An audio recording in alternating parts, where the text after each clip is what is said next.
Einstein equation. अब Einstein ने क्या बोला था? आइंस्टीन ने यह बोल दिया कि जितनी भी एनर्जी दोगे वो पहले काम आएगी वर्क फंक्शन के, प्लस उससे बाकी की जो चीज बचेगी वो हो जाएगी काइनेटिक एनर्जी मैक्सिमम। मैक्सिमम क्यों?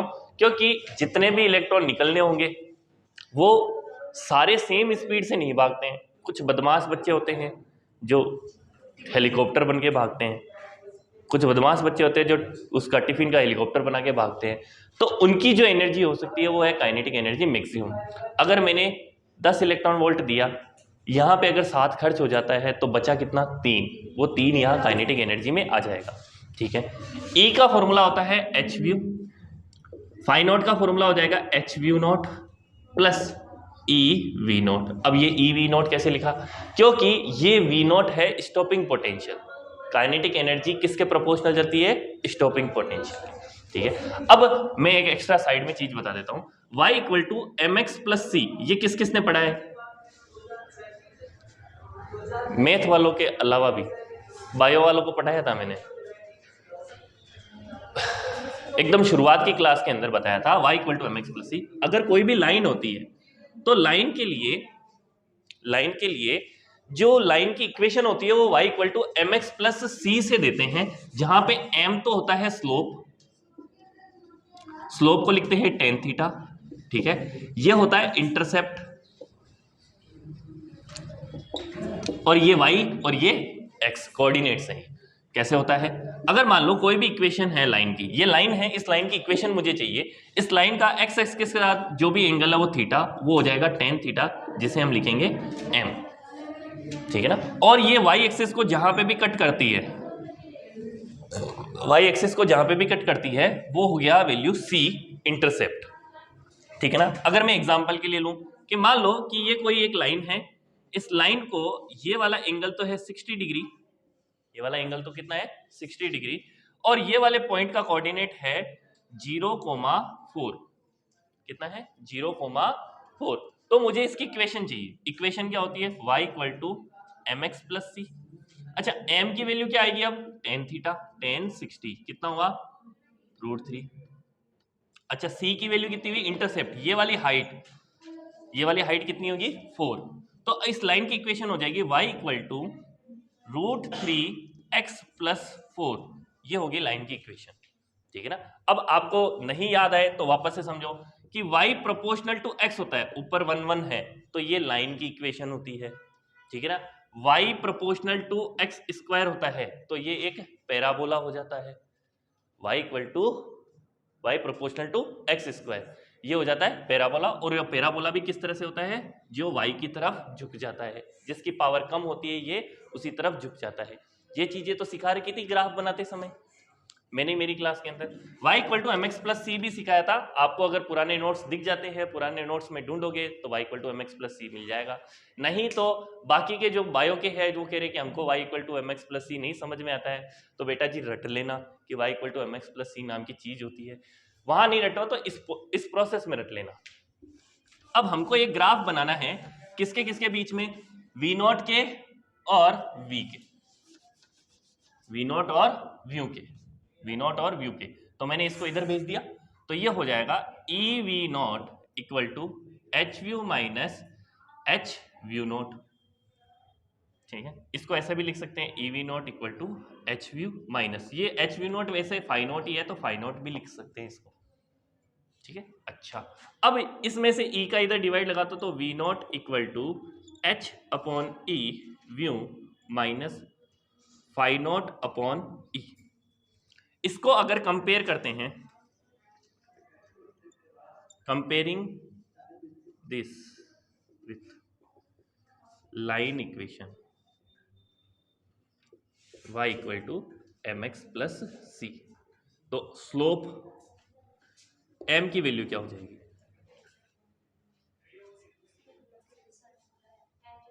अच्छा, y equal to slope m की वैल्यू क्या हो जाएगी? h अपॉन ई, इक्वेशन में दिख रहा है। y की वैल्यू क्या हो जाएगी? v not. x की वैल्यू कितनी हो जाएगी?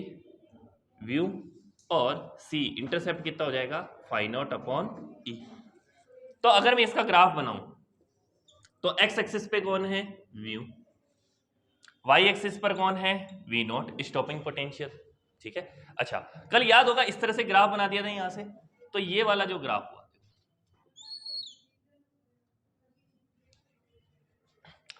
ये ग्राफ हुआ इसका, जिसके अंदर h अपॉन ई, ये वाला slope m equal to h upon e, यहां पर है h अपॉन ई, और ये वाली जो वैल्यू है ये हो गया इंटरसेप्ट। इंटरसेप्ट नीचे की तरफ आया, कैसे पता चला, नेगेटिव का है, कितना है ये, phi naught upon E, phi naught है वर्क फंक्शन, ई है आपका इलेक्ट्रॉन, ये हो गया वर्क फंक्शन। ये वाला क्वेश्चन सेम, ये वाला ऐसे ग्राफ बना दिया और यहां ये दिया नहीं, ऐसे दिया नहीं, और पूछा slope of this graph directly, view इधर दे दिया, वी नोट इधर दे दिया, फाई नोट अपॉन ई इधर दे दिया, यहां डायरेक्ट ही पूछ लिया स्लोप ऑफ ग्राफ, ये जेई का क्वेश्चन था, और डायरेक्ट ही आपको क्या आंसर लिखना था, एच अपॉन ई, आसान था ये थी आइंस्टीन इक्वेशन। तो आइंस्टीन इक्वेशन को अगर मैं वर्ड्स में लिखूं तो क्या हुआ, energy supplied, energy of incident photon is equal to work function plus maximum kinetic energy of ejected photon, ये लिख रहा हूं, आप यहां से लिखना स्टार्ट कर लो।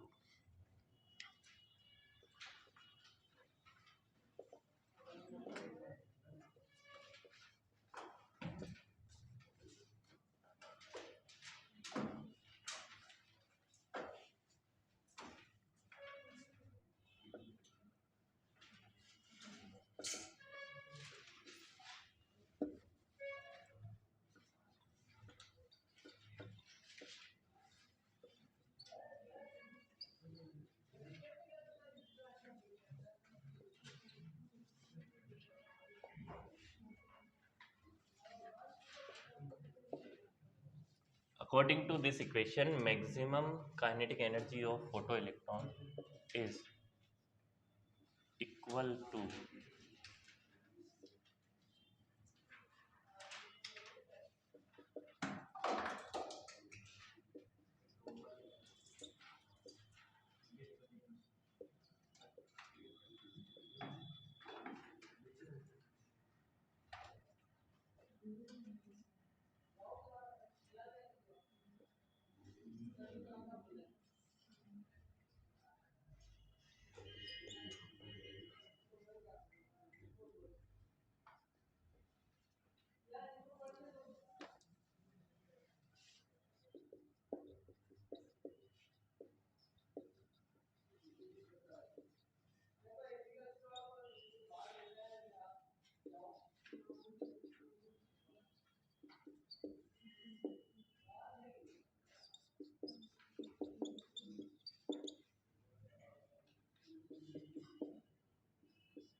वो कैसे नहीं है प्रशांत,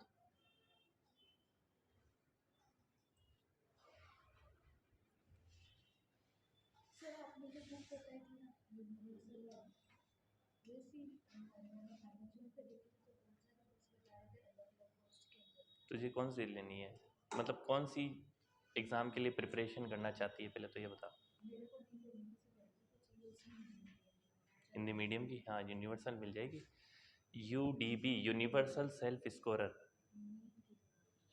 हाँ नीट के लिए, उस पर लिखा हुआ है नीट, नीट भी लिखा हुआ है भाई, अभी मैं दिखाता हूँ कैसी दिखती है वो, पार्ट 1 पार्ट 2 दो आते हैं उसके।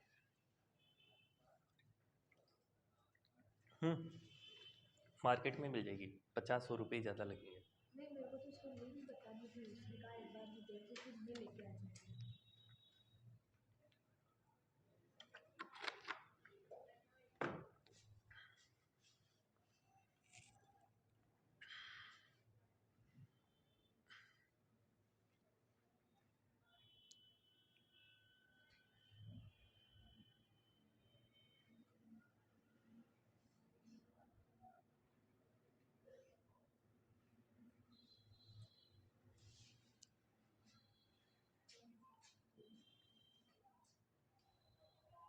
देखो बहुत सारी आ रही है, वो सेम ही है, 990 1000 रुपए के आसपास की है सारी। अब इसमें हिंदी लिख देना बस, हिंदी और इंग्लिश दोनों में आती है ये।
लिख लिया पूरा, मिटा दे।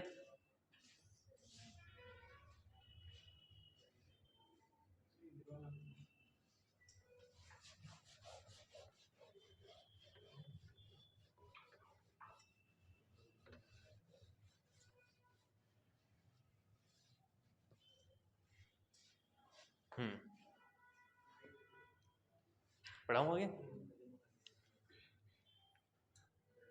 चल देखना।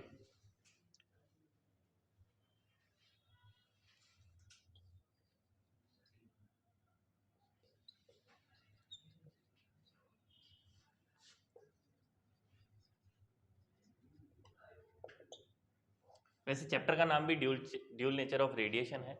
ये मैं टॉपिक लिख रहा हूँ, ये आपको थ्योरी से लिखना पड़ेगा। आपको जहाँ कहीं पे भी, जैसे आपके पास जो भी बुक है उसमें छोटा सा टॉपिक लिखा रहेगा, मैं आपको केवल समझा रहा हूँ इसके बारे में, ठीक है, बहुत ईजी सा है। तो ड्यूल नेचर ऑफ रेडिएशन ने ये बोला कि जो हमारी लाइट है ना, ये दोगली है। दोगली का मतलब मेरे सामने कुछ और ही बोलती है, ऑफिस में जाने के बाद कुछ और ही बोलती है, ठीक है, इस तरह से। तो ये लाइट दोगली है, कभी तो ये वेव की तरह बिहेव करती है और कभी क्या करती है, पार्टिकल की तरह भी, ठीक है ना। इससे जो पहले के चैप्टर्स होंगे वो जब आप पढ़ेंगे, वेव नेचर पढ़ोगे, तो लाइट कभी वेव की तरह चल रही थी, वेव चलते चलते अब जब हम ये फोटो इलेक्ट्रिक इफेक्ट देखने लगे तब ये पार्टिकल की तरह बिहेव करने लगी। तो पार्टिकल की तरह बिहेव करने लगी, कभी वेव की तरह, तो साइंटिस्ट के कंफ्यूजन हो गया।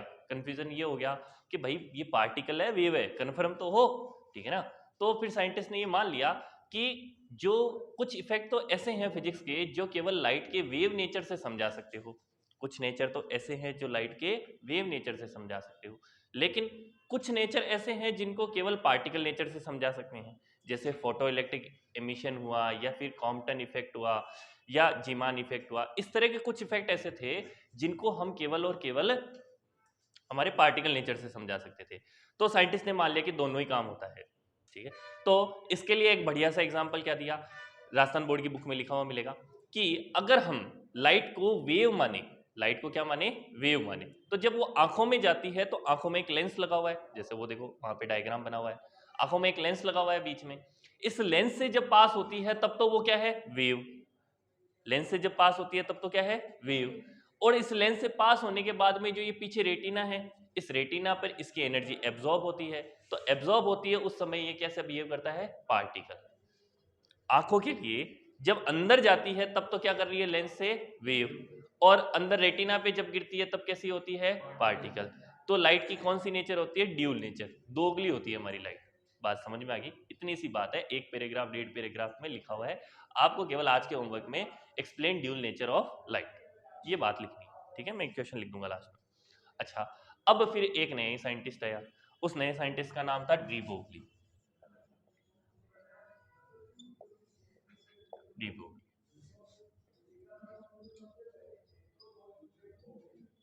डी ब्रोगली हाइपोथेसिस, ठीक है ना? नोट्स में आपको मिल जाएगी, नोट्स भी छोटे से ही है। अब डी ब्रोगली हाइपोथेसिस, हाइपोथेसिस का मतलब होता है परिकल्पना, प्रयोगी कहानी होती है ना, परिकल्पना। हमें क्या पता जलपरियां होती है कि नहीं होती है, ठीक है ना? हमने तो कहानियों में पढ़ा है जलपरियां होती है, हमने तो कहानी में पढ़ा है कि है ना, एक बब्बर शेर था, एक गीदड़ था, जो दोनों दोस्त ही थे, बात कर रहे थे। तो हमको क्या पता बात कर रहे थे कि नहीं कर रहे थे, ये तो हमारी कल्पनाएं हैं। तो इसने भी एक परिकल्पना करी, डी ब्रोगली नाम से एक साइंटिस्ट था, डी ब्रोग नाम से एक साइंटिस्ट था जिसने परिकल्पना करी। उसने परिकल्पना क्या कही कि जब लाइट क्या करती है, वेव होते होते, वेव है और आते आते क्या बन जाती है, पार्टिकल बन जाती है, कभी वेव की तरह चल रही है, कभी पार्टिकल की तरह। तो लाइट के पास दो नेचर है, लाइट वेव होके कैसा नेचर शो कर रही है, पार्टिकल की तरह। तो इसने हाइपोथेसिस, इसने परिकल्पना कर दी, हाइपोथेसिस ये दे दी कि ऐसा भी तो हो सकता है कोई पार्टिकल चलता चलता ही क्या बन जाए, वेव। जैसे मान लो हमारा देवानंद है, देवानंद भागना शुरू हो, अभी तो कैसा है, पार्टिकल, मतलब एक यूनिट है पार्टिकल, अभी तो भागना शुरू हो तो क्या बन जाए, वेव। भागना शुरू हो जाए तो क्या बन जाए, वेव। तो इसने ये वाली केवल कल्पना करी है, ठीक है? तो बोला कि जो पार्टिकल्स होते हैं, जैसे रेडिएशन आपके लिए वेव होते हुए भी कैसा शो कर रहा है, पार्टिकल की तरह। तो कुछ कुछ पार्टिकल भी ऐसे होंगे जो क्या करेंगे, कुछ नहीं, मतलब सभी पार्टिकल्स भी ऐसे होंगे, पार्टिकल भी चलते चलते क्या शो करेगा, वेव शो करेगा। तो इसे पूछा भाई वेव होगी तो बता वेवलेंथ कितनी होगी, क्योंकि वेव की तो वेवलेंथ होती है। तो वेवलेंथ इसने बोली लेमडा की वैल्यू होती है h अपॉन में p। p क्या होगा उसका, momentum, lambda equal to h upon में p। h क्या है, Planck constant, h Planck constant, h की वैल्यू होती है 6.63 इंटू 10 की पावर -34 जूल सेकेंड। और p क्या होता है, मोमेंटम, जिसकी वैल्यू कितनी होती है, मास इंटू वेलोसिटी। इसका मतलब क्या हुआ, जैसे हमारा देवानंद है, देवानंद अगर 50 किलो का है, 50 किलो का है और ये 100 मीटर पर सेकंड की स्पीड से भागने लग जाए, तो मोमेंटम कितना हुआ, 50 इंटू 100, 50 इंटू 100, तो 50 इंटू 100 कितना हुआ, 5000, 5000 किलोग्राम मीटर पर सेकंड, ये इसका मोमेंटम। तो h अपॉन में p, h की वैल्यू ये वाली लो और p की वैल्यू रख दो 5000। तो आपके पास जो भी आंसर आएगा वो क्या आएगा, इसकी वेवलेंथ। अच्छा, अगर मैंने ऐसा किया 5000 का डिवाइड लगाया, ठीक है, तो मेरे पास आंसर आएगा 12.2 समथिंग, 12.2 के समथिंग आएगा, और 12.2 इंटू 10 की पावर -30, मतलब अंदाज से बता रहा हूं मैं, 12 पॉइंट समथिंग और 10 की पावर -30, ऐसा कुछ मेरे पास आंसर आना होगा। अभी 10 की पावर -30 मीटर, ये क्या निकली मेरे पास में, वेवलेंथ, ठीक है ना? एग्जांपल के लिए बता रहा हूं, कितनी छोटी है, हम 10 की पावर -3, 1 mm को तो ऐसे आंखों से देख नहीं पा रहे हैं अच्छे से, ठीक है ना? 10 की पावर -30 को कहां देखें, 10 की पावर -3 तो हम अच्छे से देख पा रहे हैं बस -3 तक, -4 भी नहीं देख पा रहे हैं, तो -30 कहां देख पाएंगे, तो इतनी छोटी। तो देवानंद भागता है तब इसकी वेव तो होती है, लेकिन उस वेव की वेवलेंथ इतनी छोटी होती है कि आप उसकी वेवलेंथ नोट नहीं कर सकते हो, उसकी वेवलेंथ नोट नहीं कर सकते हो। ये वाली बात समझ में आ गई? तो डी ब्रोगली हाइपोथेसिस, हाइपोथेसिस ने ये बोला, इसने 1923 में दिया है। कब दिया है, 1923। हालांकि एग्जाम्स के अंदर आपको ये वैल्यू लिख दो तो अच्छा है, नहीं भी लिखो तो कोई खास फर्क नहीं पड़ता है।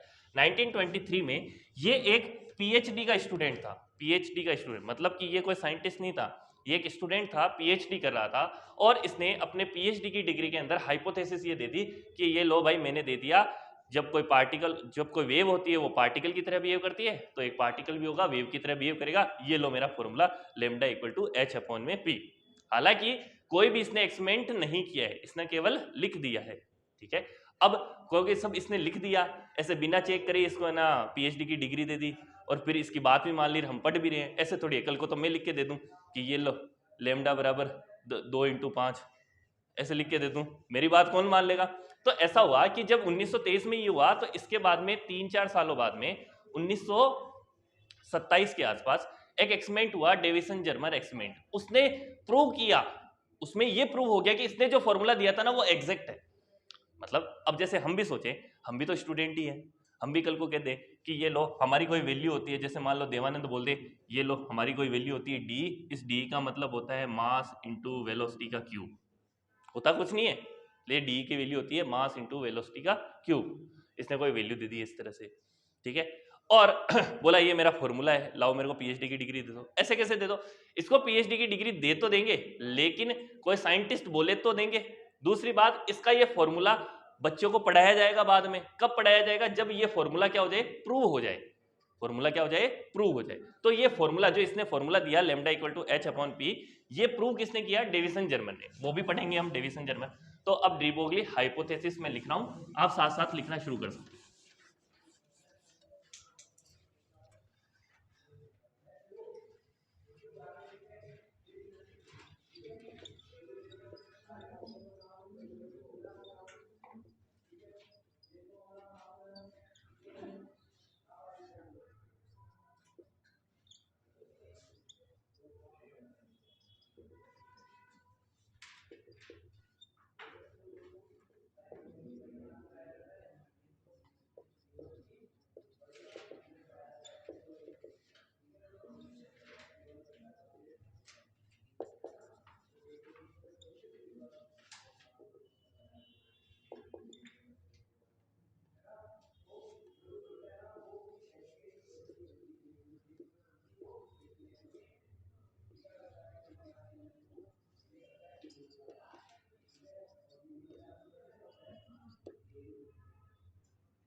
इधर का मिटा दूं?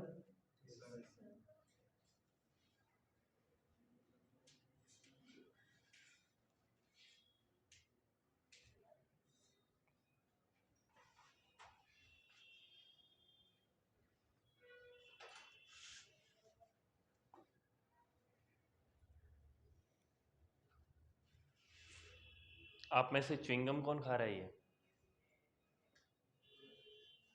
स्कूल में पिछले 1 महीने से तो केवल 11th के स्टूडेंट ही आते हैं ना। तो च्युइंगम कौन खा रहा है और ये गेट पे कौन चिपकाता है च्युइंगम?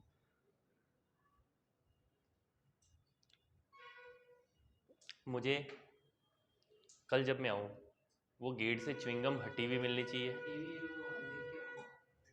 मैं कल आऊँ तब की बात कह रहा हूँ। और आगे से मुझे च्युइंगम मिल गई ना, मैं एक को नहीं, मैं सारे जितने भी टारगेट के और ये जितने भी लड़के हो ना आप 11th के टारगेट के, ठीक है ना, अब एक खाए चाहे नहीं खाए सारे मुर्गे बन जाना धूप के अंदर खड़े। हाँ, मेरे को लगता तो नहीं लड़कियां खाती है, क्योंकि एक बार मुझे याद है मैंने आप लोगों की, किसने खा रहा था वो, प्रशांत था, मैं छीन के खा गया मैं च्युइंगम उसकी, ठीक है ना। तो इसका मतलब ये तो है कि लड़कियां तो खा नहीं रही है च्युइंगम, लड़के ही खा रहे हैं, ठीक है ना। मैं एक की गलती नहीं, मैं सबकी गलती मान लूंगा यहाँ पे। और उस दिन कोई है ना मुझे ये नहीं बोलेगा कि है ना सर मैंने नहीं खाई थी, सर हम खाते ही नहीं है, हम तो सुपारी ही नहीं खाते हैं, वो नहीं खाते हैं, खानी है घर पे खाओ, स्कूल में आके खानी है तो है ना, च्युइंगम को थूकने के लिए जो कागज़ ले लिया करो, कागज़ के ऊपर चिपका के डस्टबिन में डाला करो, ताकि डस्टबिन के भी नहीं चिपके। खाने की कोई मनाही नहीं है तुम्हारे को।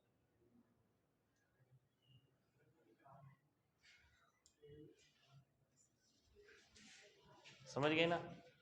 और जो नहीं है ना आज उसको समझा देना आप क्लास में मिला के।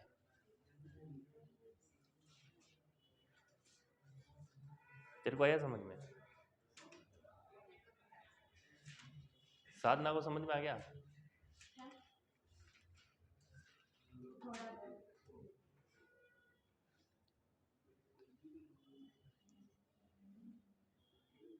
हाँ, इधर देखो, रीबोगली हाइपोथेसिस क्या थी?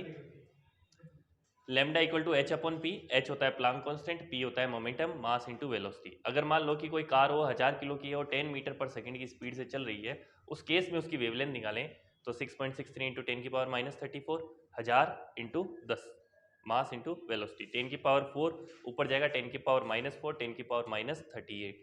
तो यहाँ पे इसकी जो वेवलेंथ होगी 10 की power minus 38, which is very small. तो जब छोटी है तो this D Broglie wavelength can be notable for small particle. अगर ये हमारे पास में वैल्यू पी की छोटी होगी, पी की वैल्यू छोटी होगी तो ये वैल्यू बड़ी आएगी ना भाई। लेमडा को बड़ा करने का तरीका क्या है? पी की वैल्यू छोटी करना। तो ये किसके लिए हो सकता है? स्मॉल पार्टिकल्स के लिए, जैसे प्रोटॉन, इलेक्ट्रॉन, न्यूट्रॉन, ठीक है। अब we can write this equation in term of kinetic energy. तो आपने एक फॉर्मूला पढ़ा होगा काइनेटिक एनर्जी वाला, kinetic energy equal to P square upon में 2m, याद है ऐसा कुछ?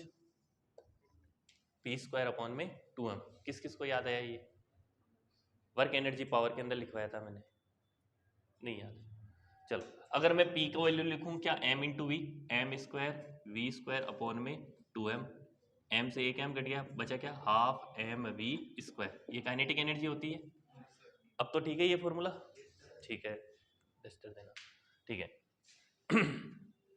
ये फॉर्मूला होता है kinetic energy equal to P square upon में 2m। इस 2m को इधर मल्टीप्लीकेशन में भेजा तो p की और रूट लगा दिया इधर, तो root of 2m kinetic energy, e के का मतलब एनर्जी ऑफ काइनेटिक, ई के काइनेटिक, ठीक है।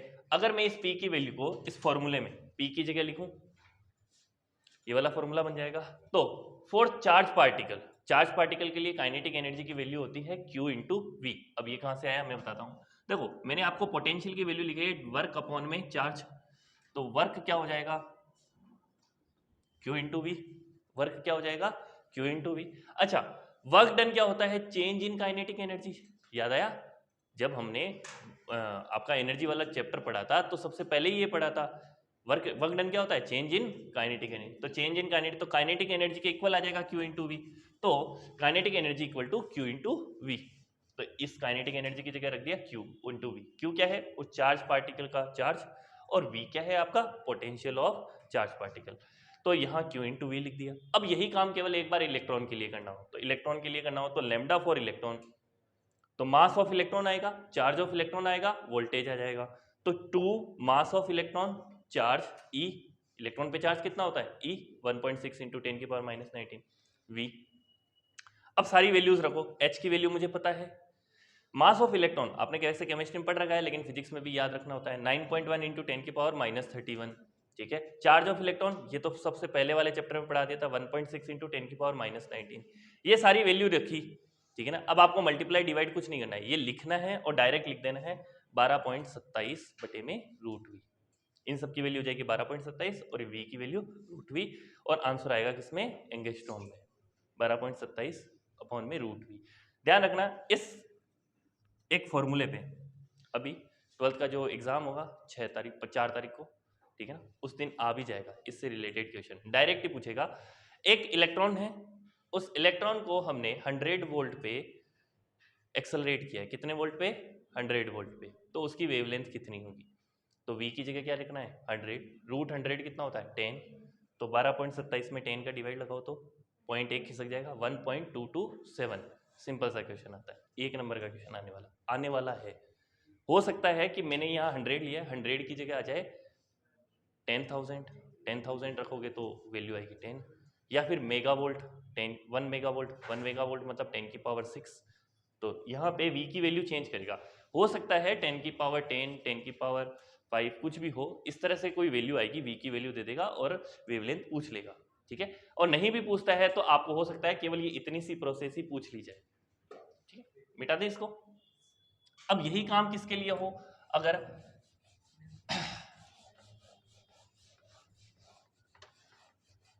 और प्रोटॉन के लिए हो तो mass of proton, charge of proton, velocity, voltage.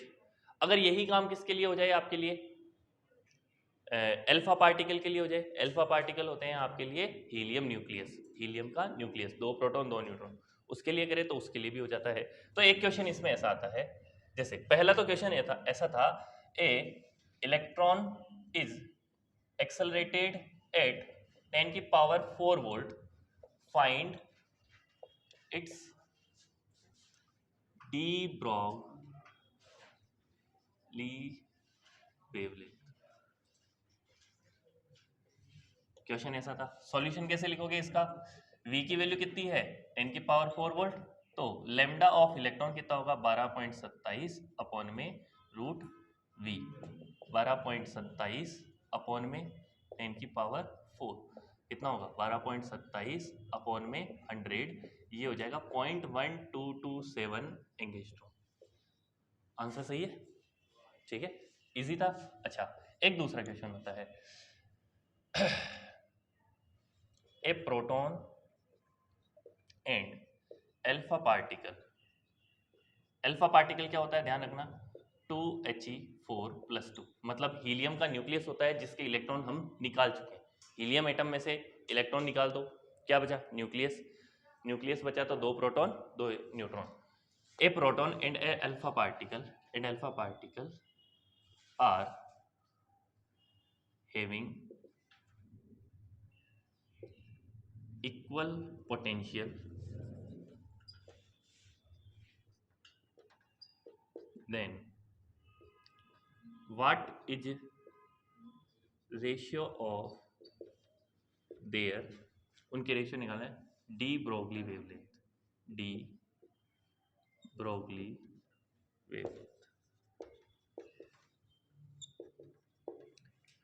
Solution, lambda की वैल्यू कितना होता है h अपॉन में रूट 2m3v, ठीक है। अब ये एक बार किसके लिए निकालना है, प्रोटॉन के लिए, और एक बार किसके लिए निकालना है, अल्फा के लिए, और दोनों का रेशियो ले लेना है। तो लेमडा फॉर प्रोटॉन कितना होगा h अपॉन में 2 मास ऑफ प्रोटॉन के ऊपर चार्ज कितना होता है e, इलेक्ट्रॉन के बराबर होता है, और v वोल्टेज।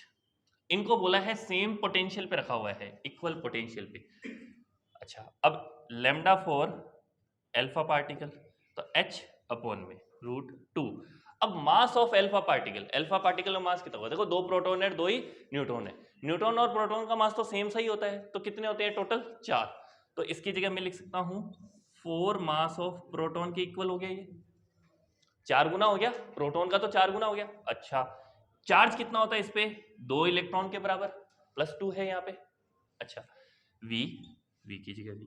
अब इनका रेशियो ले लो तो क्या होगा, लेमडा p अपॉन में लेमडा अल्फा। देखो h से h कट जाएगा, 2 से 2 कट जाएगा, mp से mp कट जाएगा, e से e कट जाएगा, v से v कट जाएगा। बच क्या रहा होगा, ऊपर तो 1 बच रहा होगा, नीचे क्या बच रहा होगा, 1 में रूट ऑफ 8, इसके 4 और इसके 2, 1/√8 ऊपर जाएगा तो 2√2, ये आपका आंसर है। अगर आंसर ऐसे पूछ लिया जाए तो lambda proton ratio lambda alpha equal to 2√2:1। ये काफ़ी सारे कंपटीशन एग्जाम्स में पूछा हुआ है, नीट में तो 2-4 बार पूछ लिया है। वापस से समझा दो, ये वाला फॉर्मूला समझ में आया यहाँ से? ठीक है। अच्छा, अगर ये काम पहले केवल प्रोटॉन के लिए निकालना है तो m की जगह मास ऑफ प्रोटॉन, q की जगह charge of proton, v potential है, तो mass of proton mp, charge of proton कितना होता है, प्रोटॉन पे कितना चार्ज होता है, इलेक्ट्रॉन के बराबर, तो इलेक्ट्रॉन की वाली वैल्यू लिखती है। इस e का मतलब ही होता है 1.6 इंटू 10⁻⁻19, ये याद रखना। e का मतलब, जहां पे भी मैं e लिख देता हूँ ना, ये वाला स्मॉल वाला e नहीं, ध्यान रखना, ये स्मॉल वाला नहीं, ये मास ऑफ इलेक्ट्रॉन इसलिए m ही लिखा है, मास ऑफ प्रोटॉन इसलिए p लिखा है। e का मतलब समझ में आ गया। अच्छा, अब अगर अल्फा पार्टिकल के लिए निकालें तो अल्फा पार्टिकल क्या होता है, अल्फा पार्टिकल होता है 2 तो प्रोटॉन होते हैं, 2 ही न्यूट्रॉन होते हैं।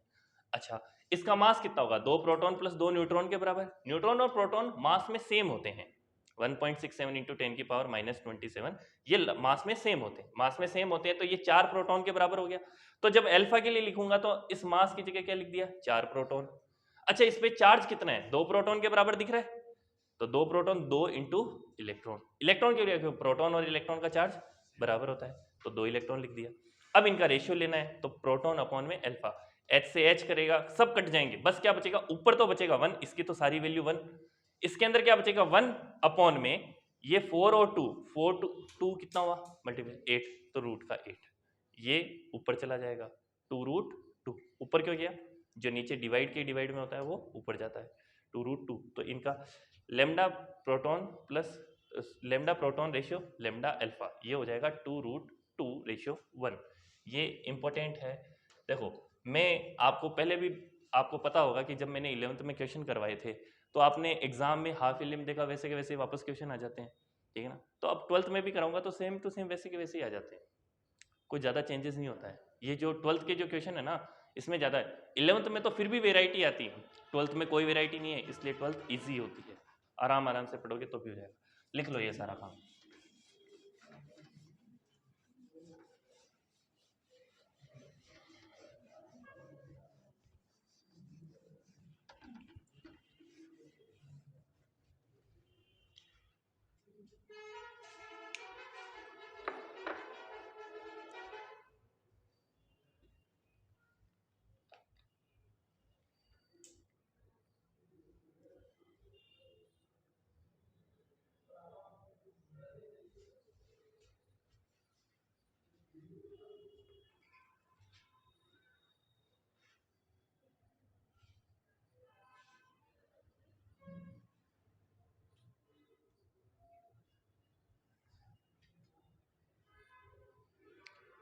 और ये देखो, मैं एडवाइस कर रहा हूँ, अब मेरी तरफ से फोर्स तो नहीं है, स्लीपर चप्पल पहन के मत आया करो, तू भी छोरी, तू भी छोरी।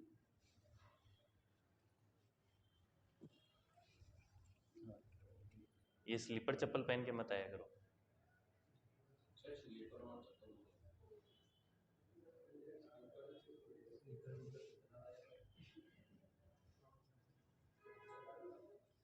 ठीक है ना, अच्छे शब्द में बोले क्या,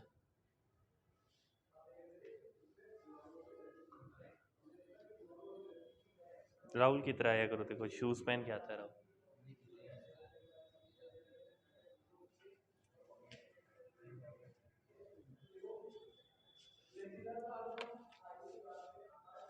अच्छा नहीं लगता, देख युवराज भी आता है, शूज पहन के आता है युवराज, और ये तो अब आने लगा है, पहले तो चप्पल भी आता।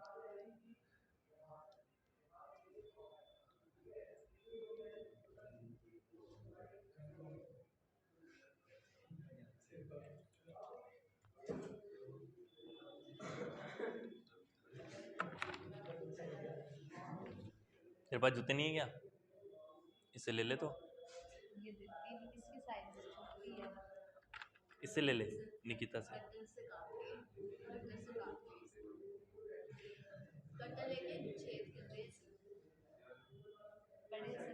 और तेरे अंशु है ना शूज?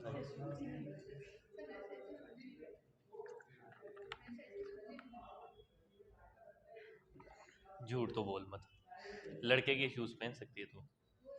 जब मेरी साइज के शूज मिल जाते हैं तो तेरी साइज के क्यों नहीं मिलेंगे? कौन से तुझे फैंसी चाहिए कि चांदी सोना लगे हुए? झूठ मत बोलो। तेरी हाइट कितनी है? 5'6"। मेरी सिस्टर की 5'7" है, ठीक है ना?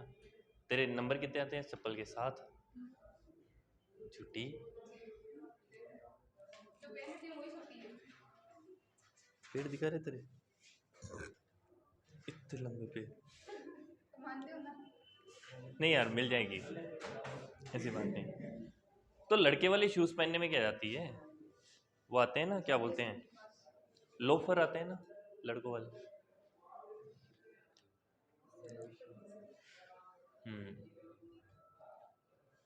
100 रुपए वाले।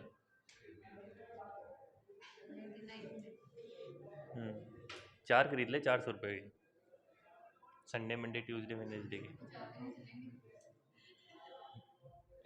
4 दिन चलेंगे तो 16 दिन हो गए ना।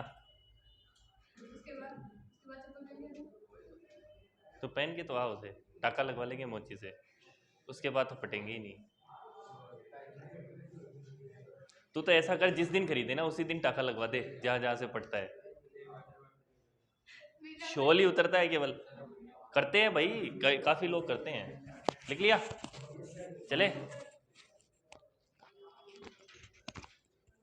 काफ़ी लोग ऐसा करते हैं, वो लोग क्या करते हैं, सस्ते शूज़ ले लेते हैं, फिर उसको है ना, मतलब नए शूज़ पे है ना मोची से टाका लगवा लेते हैं चारों तरफ, क्योंकि शोल ही उतरता है और कुछ होता ही नहीं है उसमें गड़बड़। तो शोल उतरता है तो मोची के चारों तरफ से टाके लगवा लिए। अब क्या है,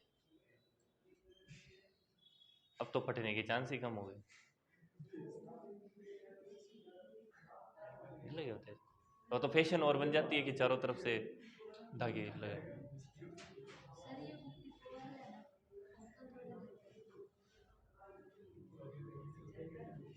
मेरी फोटो दिखा देना, इन्होंने भेजा, नाम से नहीं जानता मुझे।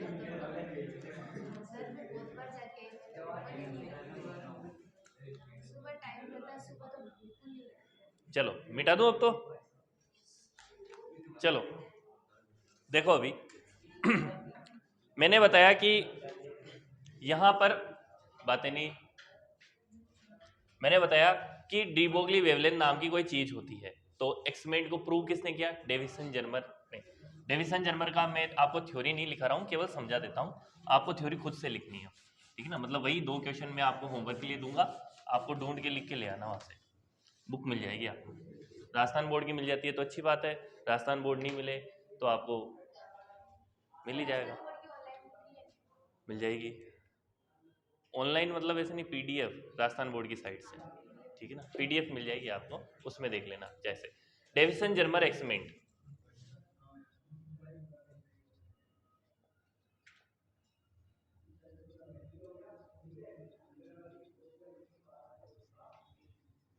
इन्होंने क्या किया है, देखना इन्होंने क्या किया है। इन्होंने एक इलेक्ट्रॉन गन बनाई। क्या बनाई है?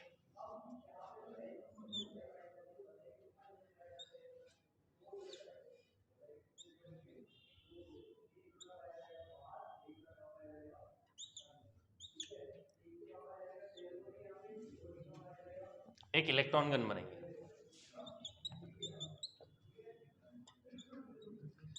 इसमें एक फिलामेंट ले रखा है, ठीक है ना?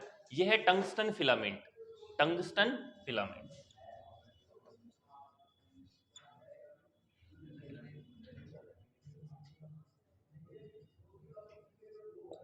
Tungsten filament. और इस टंगस्टन फिलामेंट, मतलब ये टंगस्टन फिलामेंट किस में होता है? जैसे हमारे बल्ब वगैरह में होता है ना टंगस्टन का फिलामेंट। तो टंगस्टन फिलामेंट जो गर्म होता है, ठीक है, जिसमें अगर आप इलेक्ट्रिक करंट डालोगे तो वो गर्म होने लगेगा। इस टंगस्टन फिलामेंट की जो ये कॉइल है, इसके ऊपर इन्होंने बेरियम ऑक्साइड की कोटिंग कर दी। टंगस्टन फिलामेंट विथ बेरियम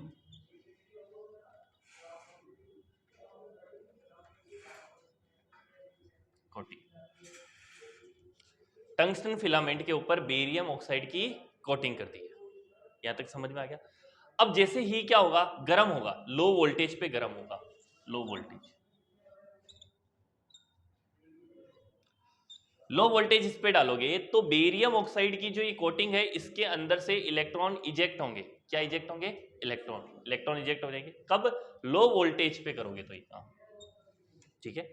ये जैसे ही इलेक्ट्रॉन निकले, इलेक्ट्रॉन निकलने के बाद में यहां आपने ये दो प्लेट लगा रखी ना, यहां लगा दिया आपने हाई वोल्टेज। क्या लगाया है? ये हाई वोल्टेज कौन सी रेंज का है? 44 से लेके 64 वोल्ट तक का। कितना है? 44 से 64। अब आप कहोगे सर ये इतना हाई थोड़ी होता है, हाई तो होता है 220, 250, 11,000, 12,000, लेकिन इलेक्ट्रॉन के हिसाब से हाई ये है। हम यहाँ पे जो डालते हैं वो डालते हैं जैसे 0.2 वोल्ट, 0.3 वोल्ट, 0.5 वोल्ट। यहाँ जो लगाते हैं वो 44 से लेके 64। ये एक्सपेरिमेंट बार बार परफॉर्म किया गया था 44 से लेके 64 हर वैल्यू के लिए, जैसे 44 के लिए भी, 45 के लिए भी, 46 के लिए भी, 47 के लिए भी, 48 के लिए भी, ऐसे करके सब 64 तक सबके लिए परफॉर्म किया था। ओके। इलेक्ट्रॉन निकला, लो वोल्टेज का इलेक्ट्रॉन निकला, लो वोल्टेज का इलेक्ट्रॉन धीरे धीरे चल रहा था, हाई वोल्टेज लगाते ही वो तेज तेज चलने लगा। तो तेज चलने लग गया इसलिए इसका नाम क्या रख दिया? Electron gun. यहां तक तो बात समझ में आएगी। अब इसकी ये इलेक्ट्रॉन गन को हमने गिराया है निकल क्रिस्टल के ऊपर। किसके ऊपर? Ni crystal. कोई कंफ्यूजन यहां तक तो? अच्छा, निकल क्रिस्टल होता है तो वो इस तरह से होगा कुछ, क्रिस्टल का स्ट्रक्चर होगा, इसके अंदर क्रिस्टल स्ट्रक्चर इस तरह से।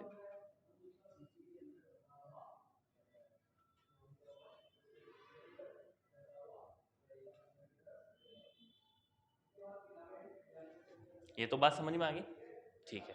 अच्छा, जैसे ही इलेक्ट्रॉन जाएगा, इलेक्ट्रॉन जाके वापस रिफ्लेक्ट होगा, वापस क्या होगा? रिफ्लेक्ट होगा। अब आपने रदरफोर्ड अल्फा स्कैटरिंग पढ़ा होगा, यहाँ पे किसी ने एक पोस्टर लगा रखा है अल्फा स्कैटरिंग वाला। किसने लगा रखा है?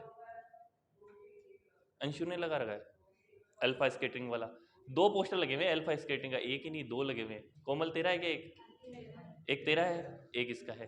तो अल्फा स्कैटरिंग में क्या होता है आपको समझ में आ रखा था, वैसे आपने केमिस्ट्री में पढ़ा है तो, कि जाता है अल्फा पार्टिकल, बाकी तो सीधे निकल जाते हैं, कुछ साइड में रिफ्लेक्ट होते हैं, 8000 में से कोई एक वापस रूल आउट किया जाता है। 1000 में नहीं था, 8000 में था, 8000 में था। 8000 में एक 90 डिग्री पे जाता है, वापस से देख लेना, एससी वर्मा में लिखा है। अब मैं क्वेश्चन नहीं करूंगा। एससी वर्मा में लिखा है 8000 में एक 90 डिग्री पे जाता है। हाँ, 20,000 में एक 180 पे जाता है, 20,000 में एक 180 पे जाता है, 8,000 में एक 90 पे जाता है। अपने को वैल्यू से याद नहीं लेना देना, ठीक है। उसमें क्या होता था, अल्फा ऐसे पार्टिकल साइड में निकल जाते थे, और साइड में क्या लगी होती थी? जिंक सल्फाइड की स्क्रीन लगी होती थी, जिंक सल्फाइड की स्क्रीन। अब यहां पर भी स्क्रीन नहीं लगाई हमने, यहां पर हमने स्क्रीन नहीं लगाई, एक मूवेबल ट्रॉली है जिसके ऊपर हमने गैल्वेनोमीटर फिक्स किया है। गैल्वेनोमीटर क्या करता है? गैल्वेनोमीटर इलेक्ट्रॉन को कैच करेगा और बताएगा कि इलेक्ट्रॉन पहुंचा कि नहीं पहुंचा। इलेक्ट्रॉन को कैच करेगा और बताएगा इलेक्ट्रॉन पहुंचा कि नहीं पहुंचा।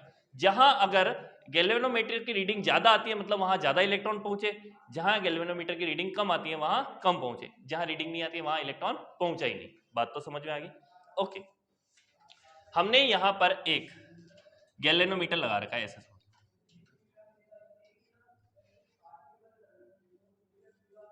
इस तरह से। इसके ऊपर ये कोई स्क्रीन नहीं है, वहां तो जिंक सल्फाइड की स्क्रीन थी और वहां पे टाइनी फ्लैश भी आ रहे थे, यहां कोई ऐसा काम नहीं है। यहां तो बस इस तरह से हमने इलेक्ट्रॉन डाले और इलेक्ट्रॉन सब जगह जाते थे, कभी इधर जाता था, कभी इधर, कभी इधर, कभी इधर, कभी इधर, इस तरह से सब जगह जा रहा था। तो हमने गैल्वेनोमीटर से चेक किया कि कहाँ ज्यादा आता है कहाँ कम आता है, कहाँ ज्यादा आता है कहाँ कम आता है। ये वाली बात समझ में आ गई? अच्छा, जब हमने चेक किया, ठीक है ना, तो सबसे अच्छा रिजल्ट मिला हमको 54 वोल्ट पे। कितने पे मिला?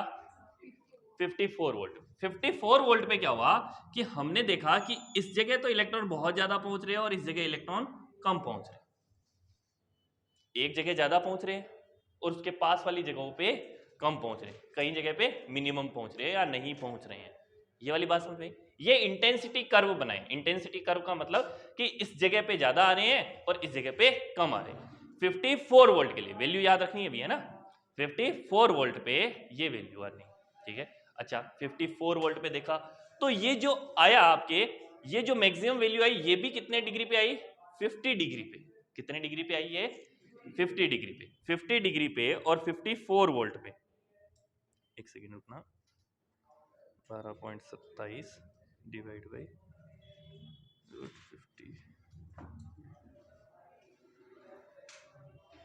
50। 50 डिग्री पर ये वैल्यू सबसे ज्यादा मिली और बाकियों पे कम मिली। अब याद करो एक दिन मैंने आपको एक एक्सपेरिमेंट दिखाया था लाइट, लेजर लाइट वाला, कागज के बीच में से पास करके, सेंटर में तो ब्राइट मिलता था, फिर साइड में क्या मिलते थे, डार्क, और फिर वापस ब्राइट, फिर डार्क। इस तरह का कुछ इंटेंसिटी कर्व था या नहीं था?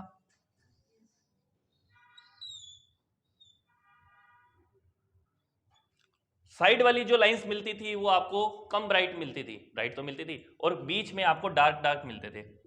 ये डार्क डार्क मिल गए, ठीक है। इसे बोलते हैं हम डिफ्रैक्शन। ये डिफ्रैक्शन किस में हो सकता है, केवल वेव्स में हो सकता है। लाइट एक वेव है, उस एक्सपेरिमेंट से मैंने आपको प्रूव करके दिखाया कि लाइट एक वेव होती है, किसी जगह पहुंचती है, किसी जगह नहीं पहुंच रही।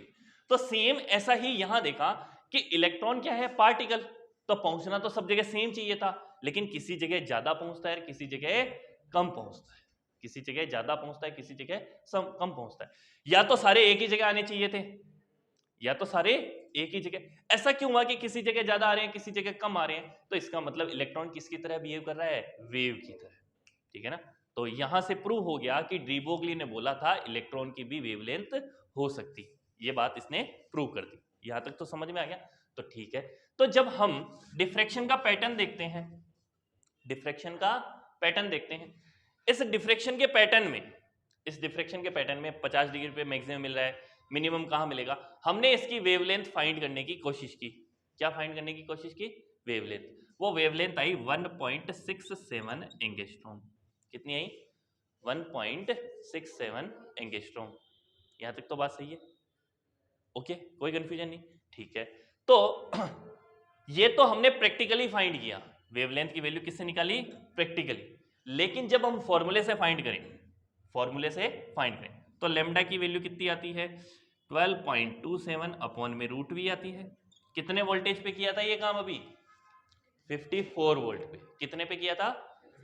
54 पे। तो अगर मैं यहाँ पे 54 रखूँ, 12.27 अपॉन में रूट 54, तो ये वैल्यू लगभग लगभग निकल रही थी 1.66 एंगस्ट्रॉम। अब बताओ 1.66 एंगस्ट्रॉम और 1.67 एंगस्ट्रॉम पास पास की है या नहीं है?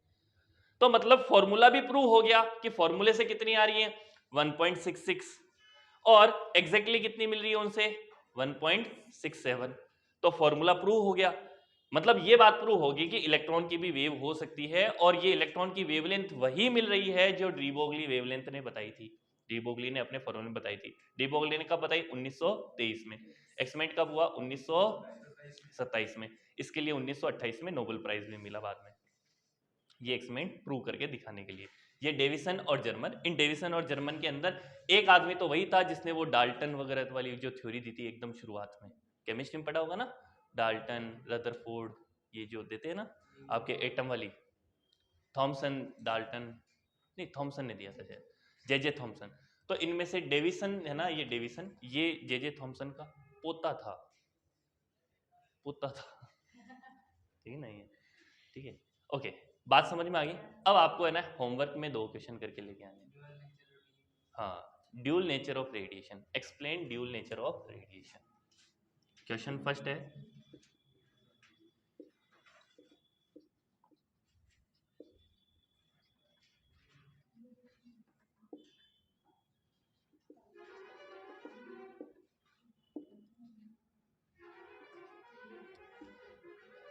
दूसरा है आपके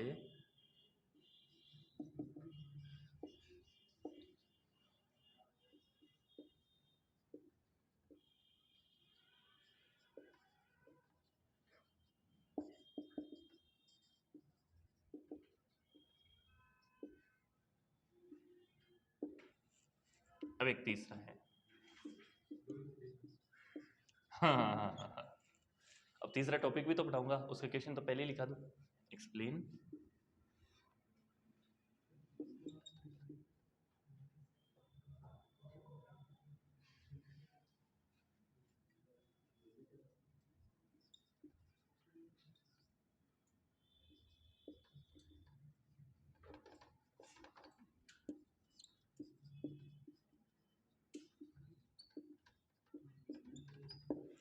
explain Heisenberg principle of uncertainty.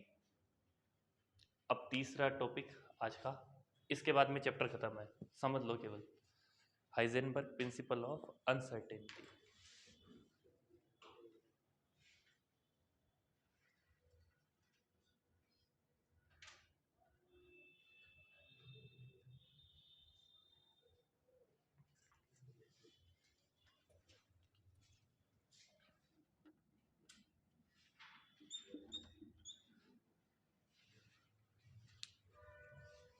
HE Heisenberg principle of uncertainty.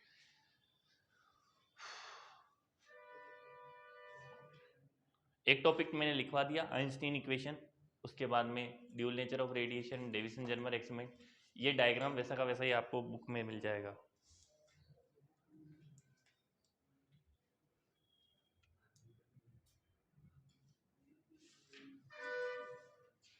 Okay, मिटाएं इसको, इधर का डायग्राम तो मिटा दूं।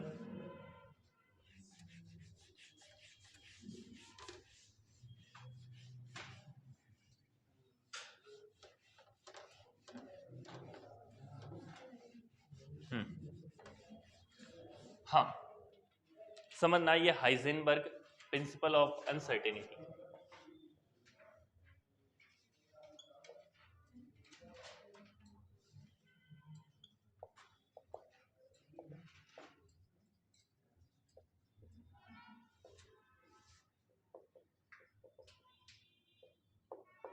अनसर्टेनिटी का मतलब क्या होता है? अनिश्चितता, सर्टेन नहीं है। जैसे कि मान लो मैंने बोला देवेंद्र के आएंगे 95% नंबर 12th बोर्ड के अंदर, तो क्या सर्टेन है क्या ये बात मेरी? नहीं है, अनसर्टेनिटी है। मतलब जो मैंने बोला है ना, उसमें कुछ ना कुछ चेंजेस हो सकता है। तो चेंजेस हो सकता है तो मेरे को कैसे बोलना पड़ेगा? फिर मेरे को बोलना पड़ेगा 95 ± 5। हो सकता है इसके 98 आ जाए, हो सकता है 100 आ जाए, हो सकता है 90 आए, ठीक है ना। फिर जैसे राहुल के लिए बोलेंगे तो राहुल के लिए क्या बोलेंगे? 50% ± 30%, ठीक है। तो हो सकता है इसके 30% आए, हो सकता है 80% आए, तो 30 से 80 इसकी रेंज होगी। ये मैंने अनसर्टेनिटी शो कर दी कि यहाँ पे इसमें डिफरेंस आ सकता है। आ तो 80 भी सकते हैं, तो आने को तो 30 भी आ सकते हैं, और आने को तो 50 भी आ सकते हैं, 60 भी आ सकते हैं, 65 भी आ सकते हैं, कुछ भी आ सकते हैं। तो ये जो अनसर्टेनिटी में बोल रहा हूँ, क्या हुआ? क्या हुआ? तो अच्छा, अनसर्टेनिटी होगी तो इससे ही इलेक्ट्रॉन्स के साथ में होता है। ऐसा ही कैसा होता है? इलेक्ट्रॉन के साथ, ठीक है ना। तो देखो ये न्यूक्लियस है, इस न्यूक्लियस के चारों तरफ कौन घूम रहा है? इलेक्ट्रॉन। न्यूक्लियस के चारों तरफ कौन घूम रहा है? इलेक्ट्रॉन। तो आपको याद होगा बोहर ने अपनी रेडियस दी थी, बोहर रेडियस ऑफ इलेक्ट्रॉन, जिसकी वैल्यू कितनी आती है? 0.529 n²/z। याद होगा ऐसा कुछ? देखा सा है? नहीं देखा सा है? देखा सा है? नहीं, कोई बात नहीं, देख लेंगे आगे वाले चैप्टर में, देख लेंगे अपन, कोई बात नहीं। 0.529 n²/z। मतलब बोहर ने बोला था कि न्यूक्लियस से इतनी दूर जाओगे तो इलेक्ट्रॉन मिल जाएगा, ठीक है। बोहर ने तो बोल दिया। तो बोहर ने क्या बताई है? Position of electron. क्या बताई? Position of electron. लेकिन जब हम ढूंढने निकले इलेक्ट्रॉन को तो ला दिया ही नहीं, ला दिया ही नहीं। वो इलेक्ट्रॉन यहां नहीं मिला। इलेक्ट्रॉन आप कहोगे यहां मिला, नहीं, वो इलेक्ट्रॉन थोड़ा सा आगे मिल गया या थोड़ा सा पीछे मिला, थोड़ा सा आगे मिला या थोड़ा सा पीछे मिला। तो हाइजेनबर्ग ने ये बोला कि देखो जब आप इलेक्ट्रॉन को ढूंढने जाते हो ना, तो आपको जो जगह पता है ना, वो एग्जैक्टली वहां नहीं होता है, वो आगे भी हो सकता है, पीछे भी हो सकता है। तो मतलब चेंज इन पोजीशन हो सकता है। तो चेंज इन पोजीशन को कैसे लिखेंगे? Delta x. कैसे शो करेंगे? डेल्टा एक्स, ठीक है ना, चेंज इन पोजीशन, ठीक है ना।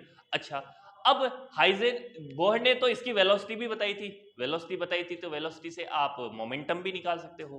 तो हम मोमेंटम ढूंढने निकले, फिर मोमेंटम सही से नहीं निकला, मतलब जितना हमने सोचा उतना नहीं है, या तो कम है या ज्यादा है। तो चेंज इन मोमेंटम भी हो गया, चेंज इन मोमेंटम।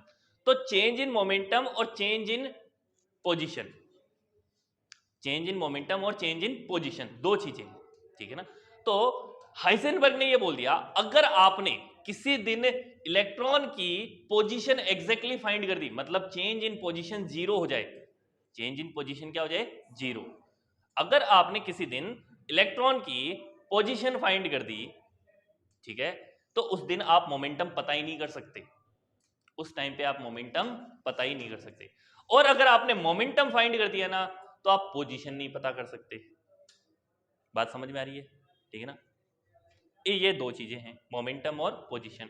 हाइजेनबर्ग ने क्या बोला, अगर आपने मोमेंटम फाइंड कर दिया तो पोजीशन के अते पते नहीं है आपके, ठीक है ना?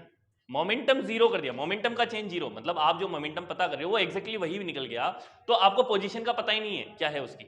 और अगर पोजीशन पता कर दी तो मोमेंटम पता नहीं है। तो बोले पता क्या है ये तो बताओ। तो पता ये है कि अगर इन दोनों के चेंज इन मोमेंटम और चेंज इन पोजीशन का मल्टीप्लीकेशन लेंगे तो ये नियर अबाउट h अपॉन में 2 पाई के इक्वल होगा, नियर अबाउट h अपॉन में 2 पाई। इसे बोलते हैं हाइजेनबर्ग प्रिंसिपल ऑफ अनसर्टेनिटी। मतलब कि आप कुछ भी कर लो, कुछ भी कर लो, ना तो आप पोजीशन को एग्जैक्टली फाइंड कर सकते हो ना ही उसका मोमेंटम। बस आप क्या फाइंड, अगर इन दोनों का चेंज पता चल गया तो इन दोनों का चेंज हमेशा कांस्टेंट रहता है, वो कितना होता है h अपॉन में 2 पाई। इतनी सी बात है। हाइजेनबर्ग अनसर्टेनिटी क्या बोलता है कि चेंज इन मोमेंटम और चेंज इन पोजीशन का मल्टीप्लीकेशन कांस्टेंट रहता है, जो किसके इक्वल होता है h अपॉन में 2 पाई के इक्वल। इतनी सी बात है, ये आपको इसमें लिखनी है। और आप बुक में देखोगे तो एक पैराग्राफ लिखा होगा, फिर बाद में लास्ट में जाके इक्वेशन लिखी होगी। वो पैराग्राफ लिखना है, इक्वेशन लिखनी है, लेकिन पढ़ के आना है, ठीक है ना? और चैप्टर होता है समाप्त, दी एंड। ठीक है, ओके।